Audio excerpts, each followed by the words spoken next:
যে আপনাদের মধ্যে একজন ব্যক্তিকে জুমার খুতবা দিতে পাঠান দেখি ইয়াতে মেম্বরে 360 জন এমপি একজনকে পাঠান যে জুমার খুতবা দিতে পারেন আরবি দিয়ে জাস্ট 5টা মিনিট আপনি খুতবা দিবেন জুমার খুতবা অ্যাজ এ রাষ্ট্রপ্রধান, দেখেন পারে নাকি।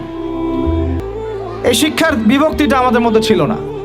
সেকুলার কনসেপ্টগুলো যখন আসছে এই লাস্ট 200-300 বছরে, তখন থেকে আস্তে আস্তে শিক্ষাটাকে এইভাবে ভাগ করে আমরা একাকার করে ফেললাম। এখন একজন মসজিদের ইমাম সাহেবকে আপনি যদি জিজ্ঞাসা করেন যে সিরিয়ার রাজধানীর নাম কি, বলতে পারবে না অনেকেই। অর্থনীতির এটা কি, বিটকয়েন কি জিনিস, ও বলবে এটা আবার কি জিনিস। তাহলে শিক্ষাটাকে আমরা এভাবে ভাগ করে ফেললাম। এদিকে আবার যারা জেনারেল লাইন আমরা পড়েছি, ধরেন জিজ্ঞাসা করেন যে ফরজ গোসল কেমন করে করতে হয়, সবাই ফরজ গোসল করি, কিন্তু আমরা যারা ম্যাচিউরড এবং ম্যারিড অনেকেই মাসালা ভুল আছে। অনেকেই পর্দা করে, পর্দার ফরজগুলো বলতে পারবে না। নামাজ, সবাই নামাজ পড়ে, নামাজের আরকান আহকামগুলো বলতে পারতেছে না।